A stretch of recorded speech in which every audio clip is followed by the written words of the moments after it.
As Southwest Airlines captain Tammy Jo Schultz was making an emergency landing at Philadelphia International Airport, she very calmly described her situation to the air traffic controller. Southwest 1380 has an engine fire descending. Southwest 1380, understand. So there's a fire, you're a single engine for the fire? Actually, we're no fire now, but we are single engine. Yeah, we have a part of the aircraft missing, so we're going to need to slow down a bit. Okay, could you have the medical meet us there on the runway as well? We've got injured passengers. Injured passengers, okay. And is your airplane physically on fire? No, it's not on fire, but part of it's missing. They said there was a hole and someone went out. Passenger Jennifer Reardon was sitting in seat 14A when a blade broke inside the left engine, and this caused shrapnel to break the window where she was sitting. They were around 32,000 feet at this point, and they were going at about 550 miles per hour. The temperature was minus 50 degrees. Witnesses remember feeling the plane shake, and it veered 41 degrees to the left, and then it dropped. It sounded like the plane had been T-boned by a Mack truck, is the way someone described it. Others recalled hearing a loud boom, and then the oxygen masks were dropping down. Because Jennifer was wearing her seatbelt, her upper body was sucked out of the plane, but her head, torso, and her arm was hanging out of the window. Now, some of the passengers were able to pull her back in, and a nurse was able to administer CPR, but Jennifer was unfortunately pronounced dead at a Philadelphia hospital after the plane made an emergency landing. The cause of her death was blunt impact trauma to her head, her neck, and her torso. She was hit by shrapnel that was flying from the engine nearby. She left behind her husband Mike and their 2 children. If you've ever seen the movie Flight with Denzel, you probably remember the scene where he flies the plane upside down. Well, that actually happened on a different flight, Alaska Airlines Flight 261 in 2000. Just before it crashed into the Pacific Ocean, the pilot flew the plane upside down because they couldn't raise the nose, but unfortunately, that didn't work. Elevator number 14 had been closed for 4 days, and while it was being repaired, everyone, of course, had to take the stairs. So one morning, around 9:30, the elevator's out-of-order sign had been removed for some reason. So Karen, a physician's assistant, pressed the call button. Standing near her was surgery resident Hitoshi Nikaido. He was also waiting for an elevator, so she decided to join him. This seemingly very mundane decision would change her life and Hitoshi's forever. When the elevator arrived, she stepped on and she pressed the 6th floor. When Hitoshi stepped in, the door slammed shut on him. Normally, an elevator's door would automatically reopen, but unfortunately, that just didn't happen. And Hitoshi was trapped between the doors as the elevator began to rise. Hitoshi tried to pull away, he tried to pull back, but he couldn't. And as the elevator continued to rise, it forced his head into the ceiling. His left ear, bottom lip, his teeth, and his jaw were still attached to his body as it fell to the bottom of the elevator shaft as the elevator continued moving upward. The upper portion of his head was found in the elevator, which stopped between the 4th and 5th floors. Karen was trapped with his head until she was rescued an hour later.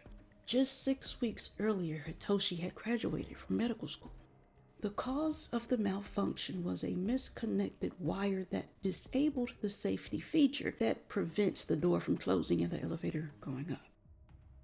In 2013, Jennifer Rosoff and her date were just hanging out on her balcony at 400 East 57th Street in New York City around 1 a.m.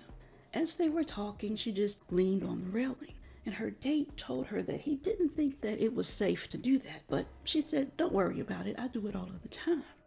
Within seconds, the railing gave way, and she fell 150 feet, and she landed on scaffolding that was at the base of the building. A neighbor said the sound from the impact was so loud that it resembled a gunshot. Jennifer was pronounced dead at the scene. The Department of Buildings ordered all the building's balconies closed because conditions were imminently perilous to life. On June 20th in 2014, Collette Moreno, 26, and her best friend and maid of honor Ashley were on their way to Colette's Bachelorette party at the Lake of the Ozarks. She was getting married in 5 weeks. Collette started coughing because the exhaust fumes that were coming from a few trucks in front of them was aggravating her asthma, so they decided to pass on a double yellow line. This is what the Missouri Highway Patrol's accident report said happened next. Shortly before 3 p.m., as they were attempting to pass, a Dodge Ram was heading towards them and coming over a small hill. Unfortunately, the girls just didn't see him before they started to pass. Ashley swerved, and the truck swerved with them. They collided head on. And as they waited for the ambulance, Ashley was talking to Collette, but she couldn't talk back, she could only nod. Ashley didn't realize it was as bad as it was because Colette's injuries weren't obvious, but she died a few hours later. This picture was taken 8 minutes before the crash. She left behind a fiance and her 5-year-old son, Brayton. Jacqui Saburido was originally from Caracas, Venezuela, but was studying English in Austin, Texas. She had only been in the United States for about a month when one night around 4 a.m. she and 4 friends were on their way home from a birthday party when their car was hit head-on by an 18-year-old drunk driver. His name was Selfie, and he was also driving home from a party. 2 of the passengers in the car with Jacqui died instantly, and 2 survived. Jacqui was trapped in the front passenger seat and was on fire for almost a minute before paramedics could put the fire out for a second time. She suffered 2nd and 3rd degree burns over 60% of her body. As time went on, Jacqui lost her ears and her nose. Her eyelids were burned off during the fire, so at one point they had to be sewn shut so they wouldn't dry out, and the dead bones in her fingers also had to be amputated. She had over 100 surgeries. Selfie was convicted of 2 counts of intoxication, manslaughter, and sentenced to 7 years in prison. He was released in 2008. While he was in prison, he worked with Jacqui on an anti-drunk driving campaign where they filmed public service announcements and spoke to high school students. Jacqui died from cancer in 2019. She was 40. She used what happened to her as a teaching tool to get across how dangerous drunk driving can be. Not everyone that's hit by a drunk driver dies. In Knightdale, North Carolina, in 2010, Rachelle Friedman and her bridesmaids had been celebrating her upcoming wedding when they decided to go for a swim at the end of the night. After they had gotten in their bathing suits and were getting ready to dive in, her best friend pushed her in the water just like she had done 100 times before. Rachelle said it was playful, but something went wrong this time because she hit the bottom of the pool head first, breaking her neck and causing a severe C6 spinal cord injury. She instantly went stiff and she couldn't move.